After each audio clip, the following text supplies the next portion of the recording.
बिस्मिल्लाहिर्रहमानिर्रहीम। अस्सलामुअलैकुम। Chapter number 16 की example number 11। The two samples A and B detail below were taken from normal populations of standard deviation 0.8, यानी sigma हमारा 0.8 है। Test whether the difference of mean is significant.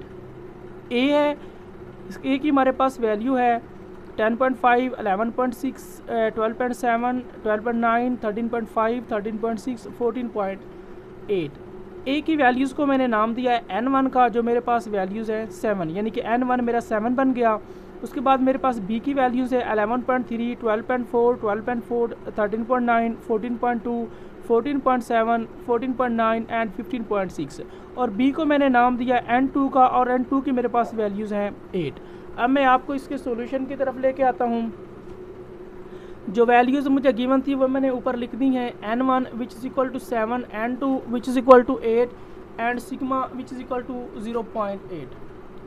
First step h0, क्योंकि हमारे पास यहाँ पे double mean है तो हम लिखेंगे μ1 minus μ2 which is equal to 0, और h1 जो उसका अल्टरनेटिव है μ1 माइनस μ2 नॉट इक्वल टू 0। जब यहाँ पे हम नॉट इक्वल टू का साइन इस्तेमाल करेंगे तो वो हमारा टू साइडेड या टू टेल टेस्ट बन जाएगा। अगर यहाँ पे लेस या ग्रेटर का साइन हो तो वो हमारा वन साइडेड टेस्ट या वन टेल टेस्ट बनेगा। सेकंड स्टेप है लेवल ऑफ सिग्निफिकेंस। इस एग्जाम्पल में हमें लेवल ऑफ सिग्निफिकेंस गिवन नहीं है तो हमने अपनी मर्जी से लिया है alpha which is equal to 0.05। Third step test statistics Z, नीचे सी ए एल यानी कि Z calculated which is equal to x⁴1 minus x⁴2 over sigma का square over n1 plus sigma का स्क्वायर ओवर n2। अब x⁴1 minus x⁴2 same, यहाँ पे आपने गौर करना है। अब इधर भी सिग्मा स्क्वायर है, इधर भी सिग्मा स्क्वायर। अगर यहाँ पे हम सिग्मा स्क्वायर कॉमन लें तो वो सिग्मा स्क्वायर बन जाएगा। जब सिग्मा स्क्वायर को हम स्क्वायर रूट से बाहर निकालेंगे तो स्क्वायर रूट जो है वो स्क्वायर को ख़त्म कर देगी, पीछे बच जाएगा ओनली सिग्मा। तो मेरे पास पीछे बच गया 1 over n1 plus 1 over n2। और दूसरी बात आपने याद रखनी है, सिग्मा 1 सिग्मा 2 ये बराबर होता है सिग्मा के।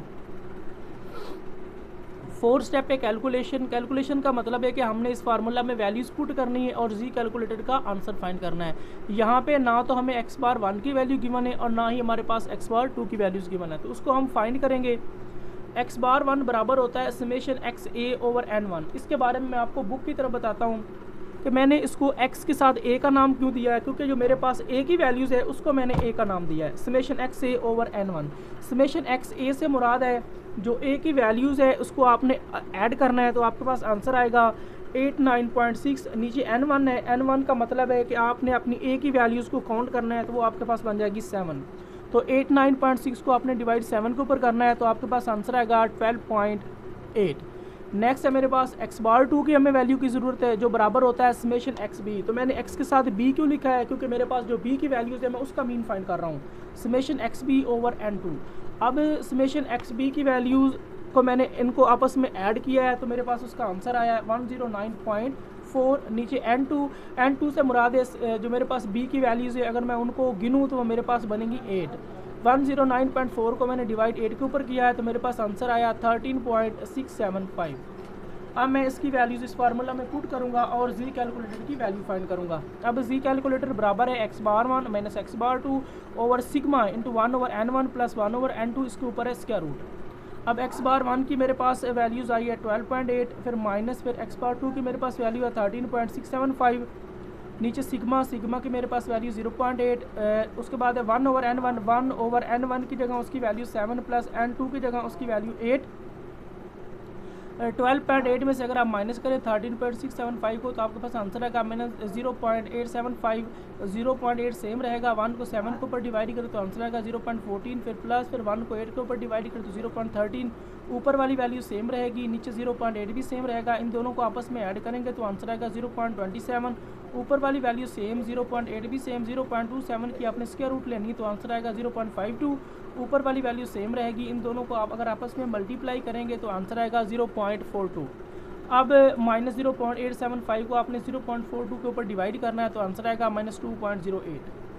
5 स्टेप है क्रिटिकल रीजन। क्रिटिकल रीजन में आपने लिखना है जी कैलकुलेटेड, इसके ऊपर आपने मॉडल लगाना है। ये जो दो लाइंस लगाई हैं, क्रिटिकल है जी अल्फा ओवर 2, एक बात आपने और याद रखनी है, जब यहाँ पे नॉट इक्वल टू का साइन आए और ग्रेटर का साइन आए तो उसके लिए ये सेम कंडीशन है। जब यहाँ पे लेस का साइन आता है H1 में तो उसके लिए कंडीशन चेंज हो जाती है, लेकिन दो कंडीशन के लिए ये क्रिटिकल रीजन सेम रहती है। जब यहाँ पे नॉट इक्वल टू का साइन आए और यहाँ पे ग्रेटर का साइन आए, जब लेस का साइन आएगा तो क्रिटिकल रीजन की जो कंडीशन है वो भी बदल जाएगी।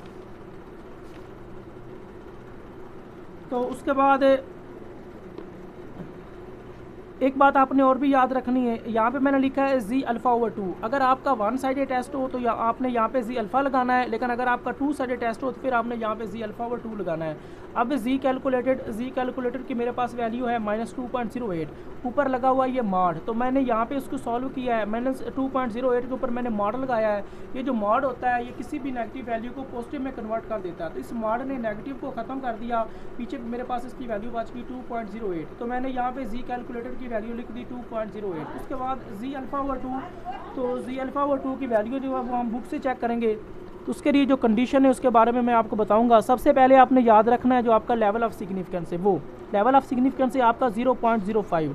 दूसरी चीज़ आपने याद रखनी है कि आपका टेस्ट कौन सा है, वो टू साइडेड टेस्ट है। टू साइडेड टेस्ट से मुराद है two tail test. 0.05 two tail test, उसमें जी अल्फ़ा ओवर 2 की वैल्यू बन रही 1.96, तो मैंने उसकी वैल्यू लिख दी है 1.96। अब नेक्स्ट चीज़ ये है कि अगर आपका जी कैलकुलेटेड जी अल्फ़ा ओवर 2 से बड़ा आ रहा है तो उसका मतलब है आपने जी कैलकुलेटेड को अपने माइंड में रखते हुए एक्सेप्ट या रिजेक्ट करना है। अब हमारी जी कैलकुलेटेड की वैल्यू जी अल्फ़ा ओवर 2 से बड़ी आ रही है, इसका मतलब है वो रिजेक्ट H0। अगर हमारी जी कैलकुलेटेड की वैल्यू जी अल्फ़ा ओवर 2 से छोटी आ रही होती तो फिर हमने उसको एक्सेप्ट करना था। अब बड़ी है जिसकी वजह से हम रिजेक्ट कर रहे हैं। 6 step conclusion, so we reject H0, हम H0 को रिजेक्ट करते हैं because the value of Z calculated, ये जो हमारे पास जी कैलकुलेटेड की वैल्यू आई है is greater than Z alpha over 2, वो जी अल्फ़ा ओवर 2 की वैल्यू से बड़ी आई है, इस वजह से हम इसको रिजेक्ट करते हैं। तो अब मैं आता हूँ नेक्स्ट एग्जाम्पल की तरफ। A form of intelligence test was given to random samples of soldiers and sailors in a certain country. The following results were recorded: soldiers, sailors, number in sample 332,615। सबसे पहली चीज़ ये है कि जो नंबर इन सैम्पल्स होता है उससे मुराद है ये हमारा n है, तो जो फर्स्ट होगा वो हमारा n1 होगा, जो सेकंड होगा वो हमारा n2 होगा। मीन स्कोर का मतलब है यानी आपका मीन x बार, जो फर्स्ट होगा वो x बार 1 होगा, ये जो सेकंड होगा वो x बार 2 होगा। इसी तरह स्टैंडर्ड एविएशन की आपकी स्टैंडर्ड एविएशन है, जो फर्स्ट होगी वो आपकी S1 होगी, जो सेकंड होगी वो आपकी S2 होगी। Assume the populations of the score to be normal, what conclusion should be drawn. अब मैं आपको इसके सॉल्यूशन की तरफ लेके आता हूँ।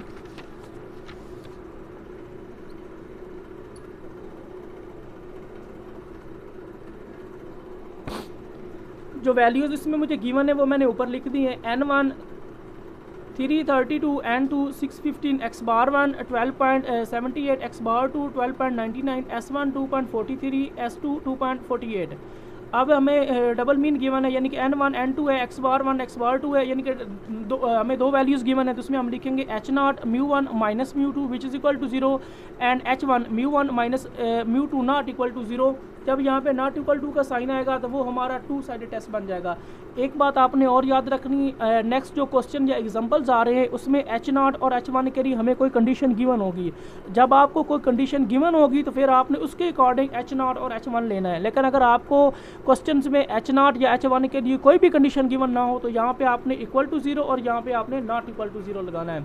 सेकंड स्टेप है level of significance. Level of significance अगर तो आपको गिवन है तो आपने वो लिखना है, अगर आपको गिवन नहीं है तो आपने अपनी मर्ज़ी से लेना है। लेकिन यहाँ पे हमें इस एग्जांपल में गिवन नहीं है तो हमने अपनी मर्ज़ी से लिया है alpha which is equal to 0.05।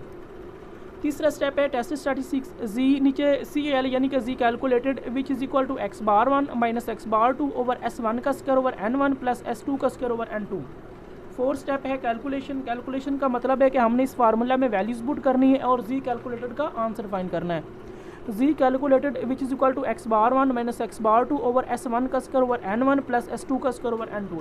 x bar 1 की मेरे पास वैल्यू है 12.78 माइनस फार्मूले का x बार 2 की मेरे पास वैल्यू है 12.99। S1 स्क्वायर की मेरे पास वैल्यू है S1 की गिवन है 2.43, जो इसके ऊपर से क्या था वो मैंने यहाँ पे लगा दिया। n1 की मेरे पास वैल्यू है 332, फिर प्लस ये फार्मूले का s2 स्क्वायर, s2 की मेरे पास वैल्यू है 248, इसके ऊपर स्क्वायर था तो यहाँ पे मैंने स्क्वायर लगा दिया। नीचे मेरे पास है n2 की मेरे पास वैल्यू है 615, तो फर्स्ट वैल्यू में से मैंने सेकंड वैल्यू को माइनस कर दिया तो मेरे पास आंसर आया -0.21। अब मैं नीचे आता हूँ, 2.43 की मैंने स्क्वायर लिया तो आंसर आया 5.90, 332 सेम रहेगा, फिर प्लस, फिर मैंने 2.48 का स्क्वायर लिया तो आंसर 6.15, नीचे 6 से 15 सेम रहेगा। अब -0.21 सेम, फर्स्ट वैल्यू को इस सेकंड वैल्यू के ऊपर मैंने डिवाइड कर दिया तो आंसर आया 0.02, फिर प्लस ये मैं फार्मूले का लगा दिया, फिर ये जो नेक्स्ट वैल्यू है इसकी फर्स्ट वैल्यू को सेकंड वैल्यू के ऊपर मैंने डिवाइड किया तो मेरे पास आंसर आया 0.01। ऊपर वाली वैल्यू सेम रहेगी, इन दोनों को मैंने आपस में ऐड कर दिया तो मेरे पास आंसर आया 0.03। ऊपर वाली वैल्यू सेम, 0.03 की मैंने स्क्वायर रूट ली कैलकुलेटर से तो मेरे पास आंसर आया 0.17। अब -0.21 को मैंने डिवाइड किया 0.17 के ऊपर तो मेरे पास आंसर आया -1.24। 5 स्टेप है क्रिटिकल रीजन, तो क्रिटिकल रीजन में आपने लिखना है जी कैलकुलेटेड, इसके ऊपर मॉडल लगाना, ये जो दो लाइंस लगी हुई हैं, ग्रेटर है जी अल्फ़ा ओवर 2, अगर 2 साइडेड टेस्ट है तो फिर अल्फ़ा ओवर 2, अगर 1 साइडेड टेस्ट है तो जी अल्फ़ा, ये आपने याद रखना है।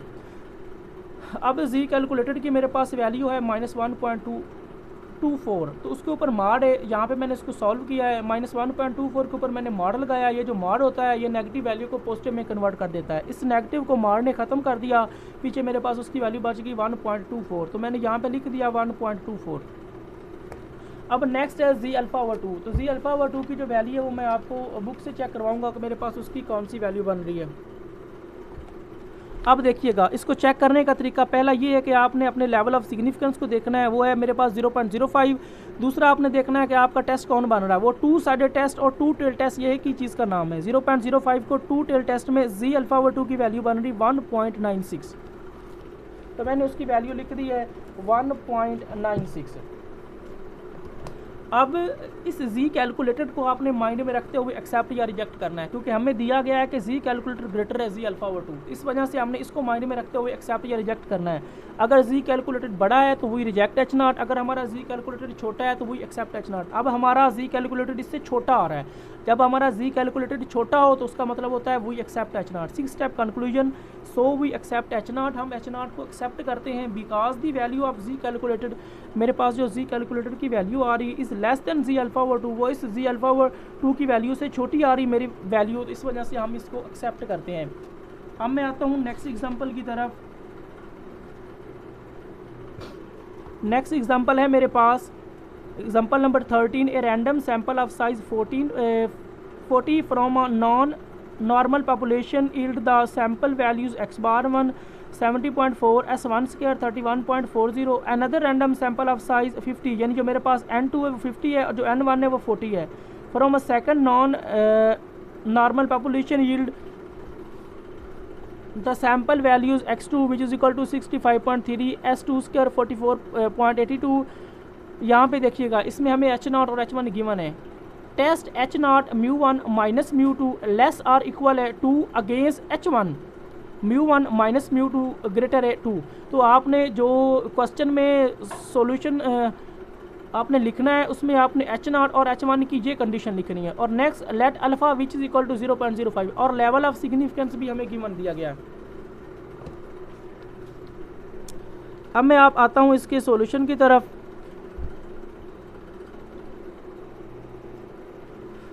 देखिएगा, फिटिंग ही नहीं हो रही, जो वैल्यूज़ मुझे गिवन थी वो मैंने ऊपर लिख दी हैं। n which is equal to 40, x bar 1 70.4, S1 square 31.40, N2 50, x bar 2 65.3, S2 square 44.82। अब हमें H0 गिवन था μ1 माइनस μ2 लेस आर इक्वल है 2, और H1 हमें गिवन था μ1 माइनस μ2 ग्रेटर है 2। जब यहाँ पे लेस या ग्रेटर का साइन आएगा तो वो हमारा वन साइडेड टेस्ट बन जाएगा। Second step level of significance, तो इस एग्जांपल में हमें गिवन है alpha which is equal to 0.05। Third step test statistics, Z calculated which is equal to x bar 1 minus x bar 2 minus 2 over S1 square over N1 plus S2 square over N2। अब आपने एक बार यहाँ पे याद रखनी है, जब आपको इस तरह के साइन गिवन हो और आगे भी वैल्यूज़ गिवन हो तो फिर आपने -2 यूज़ करना है, या अगर 3 हो तो यहाँ पे आपने 3 लगाना है। बाकी 2 एग्जांपल्स जो मैं आपको पहले करवा चुका हूँ उसमें हमें इस तरह की कोई भी वैल्यूज़ गिवन नहीं थी। जब हो तो फिर याद रखना आपने माइनस उस वैल्यूज़ को लिखना है जो भी आपको गिवन हो। 4 स्टेप है कैलकुलेशन। कैलकुलेशन का मतलब है कि हमने इस फार्मूला में वैल्यूज़ पुट करनी है और जी कैलकुलेटेड का आंसर फाइंड करना है। Z calculated which is equal to x bar 1 minus x bar 2 minus 2 s1 square over n1 plus s2 square over n2। अब x बार 1 उसकी मेरे पास वैल्यू है 70.4, फिर माइनस फिर x बार 2 उसकी मेरे पास वैल्यू है 65.3, साथ में -2 s1 स्क्वायर की मेरे पास वैल्यू है 31.40, नीचे n1 की मेरे पास वैल्यू है 40, साथ में यहाँ में ओनली n लिखा हुआ था। उसके बाद प्लस s2 स्क्वायर की मेरे पास वैल्यू है 44.82, नीचे है मेरे पास n2 की मेरे पास वैल्यू है 50। अब आपने 70.4 में से माइनस करना है 65.3 को, जो आपके पास आंसर आएगा उसमें से आपने -2 को माइनस कर लेना है। यानी कि यहाँ पे मैंने 2 स्टेप इकट्ठे कर दिए हैं, मैं आपको दोबारा रिपीट कर रहा हूँ। पहले आपने 70.4 में से 65.3 को माइनस करना है, जो आपके पास आंसर आएगा उसमें से आपने -2 को करना है, तो फिर आपके पास आंसर बन जाएगा 3.1। अब आपने इस फर्स्ट वैल्यू को सेकंड वैल्यू के ऊपर डिवाइड करना है तो आंसर आएगा 0.79। ये प्लस आपने यहाँ पे लगाना है, फिर आपने इस फर्स्ट वैल्यू को सेकंड वैल्यू के ऊपर डिवाइड करना है तो आंसर आएगा 0.90। अब 3.1 सेम रहेगा, इन दोनों वैल्यू को आपने आपस में ऐड करना है तो आंसर आएगा 1.69। अब 3.1 सेम 1.69 की स्क्वायर रूट कैलकुलेटर से लें तो आंसर आएगा 1.30। अब 3.1 को आपने डिवाइड करना है 1.30 के ऊपर तो आंसर आएगा 2.38। 5 स्टेप है क्रिटिकल रीजन। तो क्रिटिकल रीजन में आप लिखेंगे जी, साथ में CAL यानी कि जी कैलकुलेटेड, इसके ऊपर 2 लाइंस लगी जिसको हम बोलते हैं मॉड, ग्रेटर है जी अल्फ़ा। तो पिछली 2 एग्जांपल थी उसमें हमारा 2 साइडेड टेस्ट था तो हमने यहाँ पे अल्फ़ा व 2 लगाया था। अब हमारा 1 साइडेड टेस्ट है तो हमने ओनली जी अल्फ़ा लगाया है। जी कैलकुलेटर की मेरे पास वैल्यू है 2.38। उसके बाद जी अल्फ़ा की वैल्यू हम बुक से चेक करेंगे। तो वैल्यूज़ चेक करने का तरीका मैं आपको बता देता हूँ, पहले भी बता चुका हूँ। पहले आपने अपना लेवल ऑफ सिग्निफिकेंस देखना है। लेवल ऑफ सिग्निफिकेंस है हमारे पास 0.05। उसके बाद आपने चेक करना है कि वो 1 साइडेड टेस्ट है या 2 साइडेड है। तो दूसरा नाम इसका होता है 1 टेल टेस्ट या 2 टेल टेस्ट। तो ये मेरे पास 1 साइडेड है तो हम 0.05 को 1 टेल टेस्ट में चेक करते हैं। उसमें जी अल्फ़ा की वैल्यू बन रही है 1.645 तो हम उसकी वैल्यू लिख देंगे 1.645। अब आपने एक और बात याद रखनी है, इसके ऊपर बहुत सारे लोगों को कमेंट्स आए हैं। जी कैलकुलेटेड ग्रेटर है जी अल्फ़ा, इसका मतलब है कि जी कैलकुलेटेड को माइंड में रखते हुए एक्सेप्ट या रिजेक्ट करना है। लेकिन मिसाल के तौर पे अगर आपको ये दे दिया जाए कि जी अल्फ़ा बड़ा है जी कैलकुलेटेड से, ठीक है, तो फिर आपने जी अल्फ़ा को माइंड में रखते हुए एक्सेप्ट या रिजेक्ट करना है। मैं दोबारा फिर रिपीट कर रहा हूँ, बार बार स्टूडेंट के कमेंट्स आ रहे हैं। अगर जी कैलकुलेटेड ग्रेटर दिया गया हो जी अल्फ़ा से तो जी कैलकुलेटेड को माइंड में रखते हुए एक्सेप्ट या रिजेक्ट करना है। लेकिन अगर आपको दिया जाए कि जी अल्फ़ा ग्रेटर है जी कैलकुलेटेड से तो फिर आपने जी अल्फ़ा को माइंड में रखते हुए एक्सेप्ट या रिजेक्ट करना है। यहाँ पे हमें दिया गया है जी कैलकुलेटेड ग्रेटर है जी अल्फ़ा, तो हमने जी अल्फ़ा की वैल्यू को देखते हुए एक्सेप्ट या रिजेक्ट करना है। जी कैलकुलेटेड की वैल्यू अगर जी अल्फ़ा से बड़ी आ रही है तो वही रिजेक्ट H0, अगर जी कैलकुलेटेड की वैल्यू छोटी आ रही है तो वही एक्सेप्ट H0। अब हमारी जी कैलकुलेटेड की वैल्यू उससे बड़ी आ रही है, उसका मतलब है वही reject H0। 6 step conclusion, so we reject H0, हम H0 को रिजेक्ट करते हैं। उसकी वजह क्या है? Because the value of Z calculated, जो हमारे पास जी कैलकुलेटेड की वैल्यू आई है is greater than Z alpha, वह इस जी अल्फ़ा की वैल्यू से बड़ी आई है, जिस वजह से हम इसको रिजेक्ट करते हैं।